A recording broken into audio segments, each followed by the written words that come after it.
بسم اللہ الرحمن الرحیم۔ عصر حاضر میں سیرت طیبہ کی اہمیت، عصر حاضر کی چند دیگر خصوصیات۔ سامعین، عصر حاضر کی اس سائنسی اور صنعتی ترقی، مشینی ایجادات اور اس میدان میں شروع سے ہی یورپی اقوام کی علمبرداری کے باعث اس دور کو چند مزید تاریخی، سیاسی، مذہبی، معاشی، معاشرتی، تعلیمی اور ثقافتی خصوصیات بھی حاصل ہو گئی۔ یورپی اقوام کی سیاسی توسیع اور برتری۔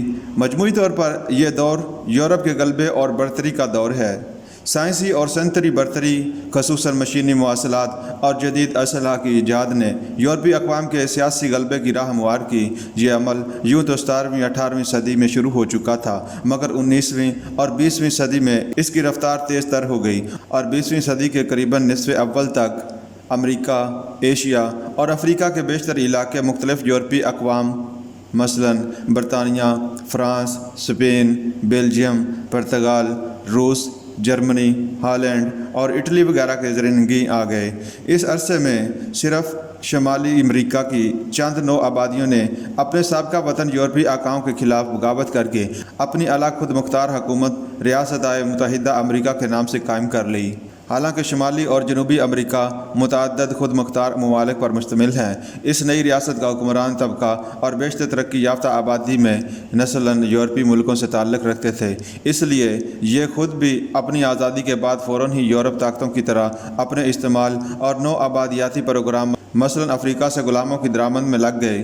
جرمنی کے سمندر پار مقبوضات پہلی جنگ عظیم 1914 سے 1918 کے خاتمے پر اور اٹلی کی نو آبادیات یا مقبوضہ علاقے دوسری جنگ عظیم 1939 سے 1945 کے بعد فاتح یورپ اقوام نے آپس میں تقسیم کر لیے۔ سامعین، جیسا کہ مجموعی طور پر عصر حاضر یورپی اقوام کی سیاسی برتری کا دور ہے، تاہم اسی دور میں ہی بیشتر یورپی اقوام کا سیاسی زوال بھی شروع ہو گیا۔ دوسری عالمگیر جنگ کے بعد قریب تمام یورپی نو آبادیات اور مقبوضات اب خود مختار اور آزاد ملک بن چکے ہیں۔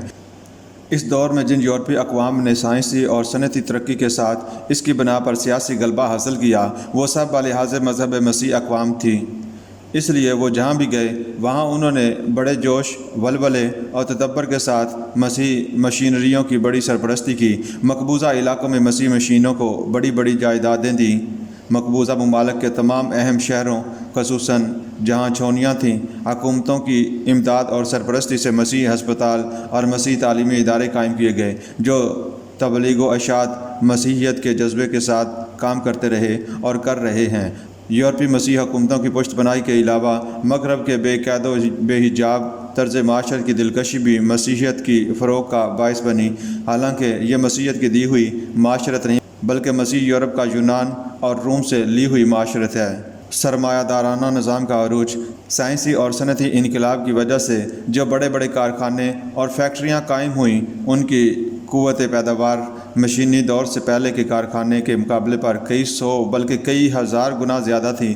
پیداوار کی کثرت اور حکومتوں کی طرف سے خصوصاً نو آبادیاتی منڈیوں میں حاصل شدہ تجارتی مرات اور تحفظات سب مل کر کارخانوں کے مالکوں کے لیے بے پناہ دولت کے حصول کا باعث بنے۔ اس کے نتیجے میں سائنسی اور صنعتی لحاظ سے ترقی یافتہ ممالک کے اندر ایک شہنشاہیت کی بنیاد پڑی۔ بعض قارون صفت صنعت کاروں کی ذاتی دولت جو شاہی خاندان کی دولت سے تو زیادہ ہوتی ہی ہے، بعض دفعہ تو حکومت وقت کے خزانے سے بھی زیادہ ہوتی ہے۔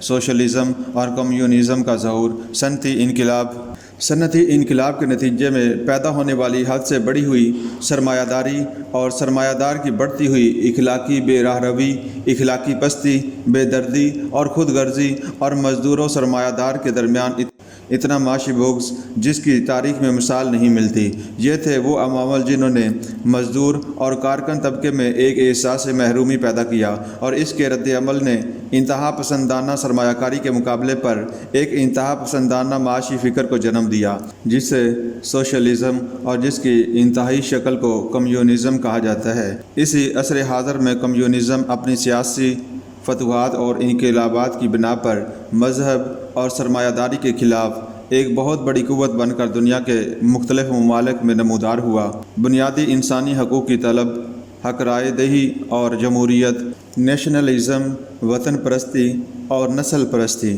یورپ میں صنعتی انقلاب کے نتیجہ میں پیدا ہونے والے بعض معاشی اور معاشرتی بحرانوں پر قابو پانے اور ملکی سیاست کو استحکام دینے کے لیے نسل اور وطن پر مبنی قومیت کا تصور ابھرا۔ اس کا نتیجہ بعض ملکوں میں ڈکٹیٹرشپ، جمہوریت کی ضد کی صورت میں نکلا۔ نسل، زبان یا وطن پر مبنی قومیت کا تصور بھی عصر حاضر کی ایک اہم خصوصیت یا اس دور کا ایک اہم مسئلہ ہے۔ عالم اسلام کا سیاسی انحطاط اور زوال۔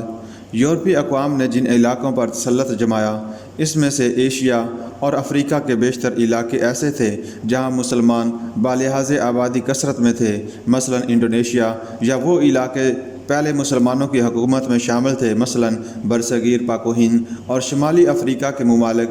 19ویں صدی کے آخر پر روس نے وسط ایشیا کی مسلمان ریاستوں کو ہڑپ کر لیا اور پہلی جنگ عظیم کے خاتمے پر یورپی فاتحین نے شمالی سلطنت کے حصے پر قبضے کیے۔ مسلمانوں کے سیاسی زوال کی یہ انتہا تھی کہ ایک آدھ ملک کو چھوڑ کر تمام اسلامی ممالک یورپی اقوام کی محکومی میں چلے گئے اور اپنی سیاسی آزادی کھو بیٹھے۔ عالم اسلام میں بیداری کی لہر۔ سامعین، جیسا کہ عصر حاضر نے یہاں ایک طرف یورپی اقوام کا سیاسی عروج دیکھا، وہاں اسی دور میں ان کے زوال و انحطاط کا آغاز بھی محسوس کیا جانے لگا۔ اسی طرح عہد حاضر میں سیاسی انحطاط کی انتہا تک پہنچ جانے کے بعد عالم اسلام میں سیاسی اور دینی بیداری کی ایک لہر بھی پیدا ہو گئی۔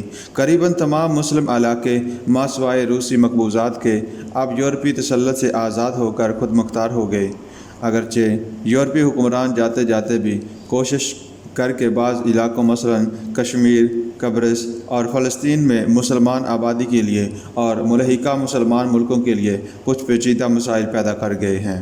دو عالمی جنگیں اور تیسری تباہ کن جنگ کا خطرہ۔ عصر حاضر کی ایک خصوصیت جس نے انسانی ذہن کو سب سے زیادہ مضطرب کیا ہے یہ بھی ہے کہ انسانی تاریخ کی دو سب سے زیادہ خوفناک اور وسیع جنگیں اس دور میں لڑی گئیں۔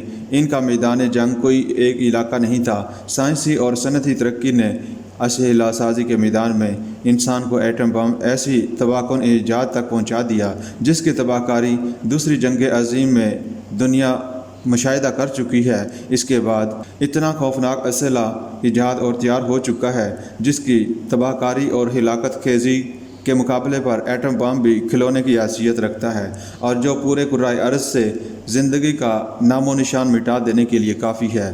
دوسری طرف یہ خطرہ کہ بڑی طاقتوں کی حق دشمنی سیاست کسی وقت پوری دنیا کی تباہی کا باعث بن سکتی ہے۔ ایسا معلوم ہوتا ہے کہ کہیں عصر حاضر نسل انسانی کا عصر آخری ہی ثابت نہ ہو۔